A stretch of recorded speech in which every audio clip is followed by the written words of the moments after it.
Yeah, so undoubtedly this is a complex, challenging event, significant scale for Police Scotland.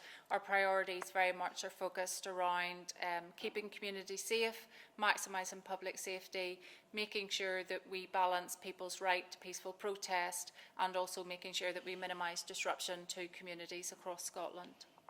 And just give me a sense of the scale of this operation. It'll clearly be a very significant endeavour for Police Scotland. How does it rank compared to recent large events in Scotland? Yeah, undoubtedly it is a very significant event that we've had in recent times. The President previously visited in 2018, so as I said, we've got a vast amount of experience in terms of large-scale complex events. We've got not just local Police Scotland officers, but officers supporting from our national divisions, and we've also, through the usual policing arrangements, reached out for some support from colleagues across other UK police forces under the mutual aid requirements.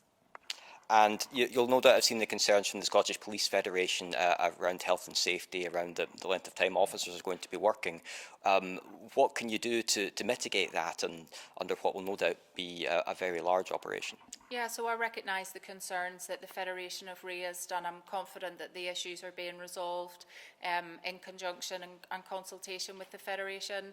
Officer welfare, officers make sacrifices on a day and daily basis in order to keep communities across Scotland safe. There will be requirements, as there have been for other large-scale events, for some flexibility and some changes. But as I've said, I'm confident that we've got an operation that will keep the President safe, will balance the needs of communities, and ultimately officers will have an open and engaging approach to working to maintain services across Scotland. And I'm sure most protesters will be peaceful. What would you say to those who do want to cause disruption and perhaps want to even get access to the two golf courses here and cause disruption there? Yeah, so obviously my view is, Police Scotland fully recognises people's right to peaceful protest. We would wish to make sure that we can balance those rights against the impact on communities, again on public safety. I would appeal to people obviously to stay within the bounds of peaceful protest. I'd be really clear, however, that abusive, threatening behaviour, any activity that's intended to disrupt events or in any way that poses a risk to public safety is not legitimate protest and will potentially require an intervention by policing.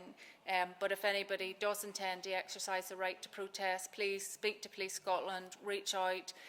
We very much want open, positive engagement, and we've got protest liaison officers here ready to engage and make sure that we have no surprises and that those rights can be balanced.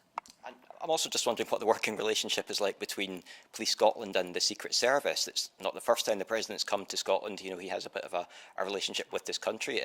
Is it a good working relationship? Do they, broadly trust you as a safe pair of hands? Well, I would like to think so, yes, absolutely. I've nothing to suggest that there are any issues with the way in which Police Scotland works with the US Secret Service. As you've said, it's not the first time that the President has been here, but the US Secret Service are only one of a number of partners and stakeholders.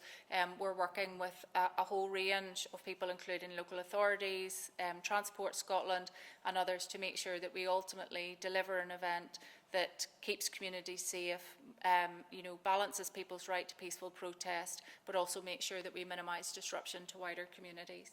And compared to the last time President Trump came to Scotland, are there any changes that affect the policing operation? Some people have commercial drones now, for example. They may want to fly them. Is there anything you'd want to say around that?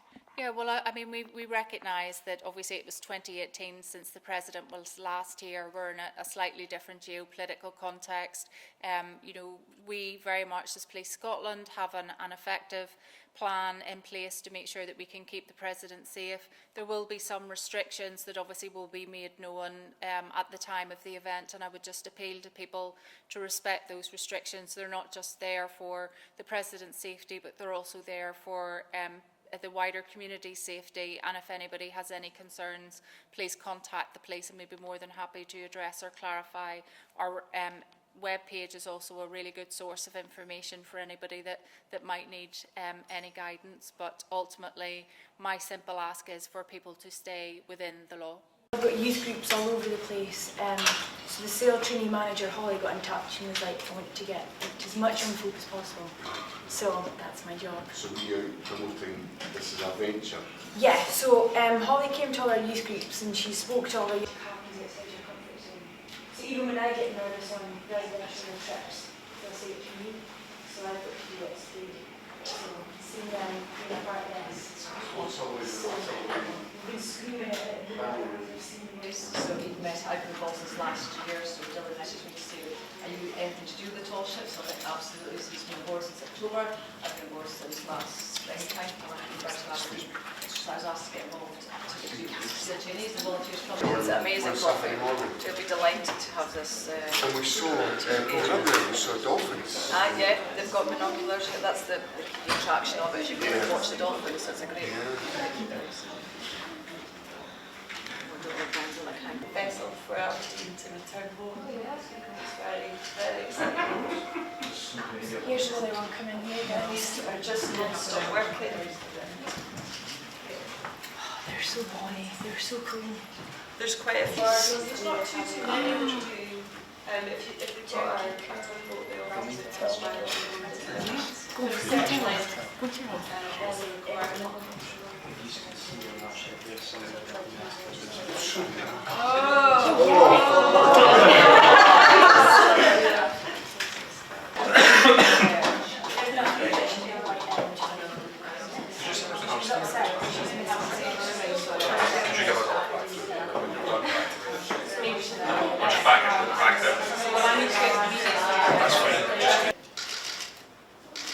Thank you. And then just one here, please, everybody. Thank you.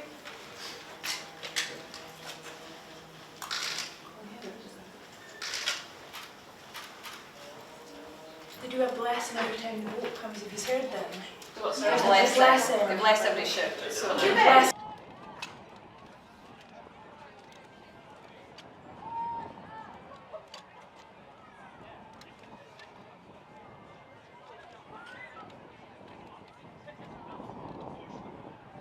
Obviously there are a number of significant issues that affect the international agenda just now and the domestic agenda, not least of which in the international situation is the horror that's going on within Gaza.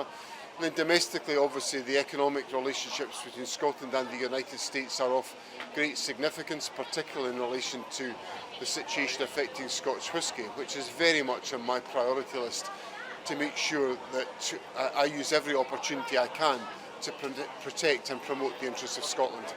You mentioned the situation in Gaza that you're going to be raising with the President. How robust can you be in those discussions? Because I imagine you'll both have different opinions on how to solve these issues. We know that the President, famously not someone who deals with criticism very well. How robust can you be in that conversation?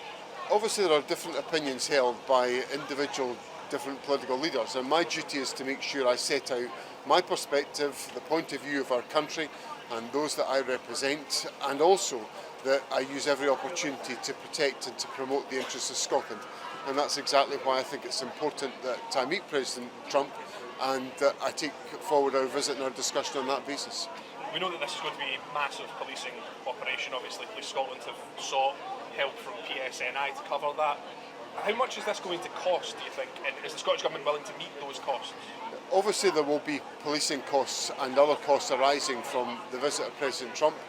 We are working our way through those costs and we're in dialogue with the United Kingdom Government about all of these questions. But what's important is that the visit is able to take place securely and safely, and that also that members of the public who wish to express their point of view are able to do so and to do that safely. But will there be any detriment to the Police Scotland budget? The Police Scotland will obviously have to deal with the circumstances that they face in relation to the policing operation.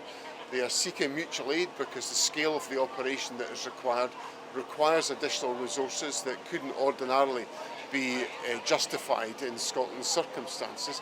And obviously we'll work with Police Scotland, with the Scottish Police Authority and with the United Kingdom Government on the costs of all that operation that will be involved. But will that be taken out of Police Scotland's budget? We'll obviously work closely with Police Scotland on the funding of this policing operation and make sure that policing in Scotland is not in any way put in a detrimental position as a consequence of the visit of President Trump.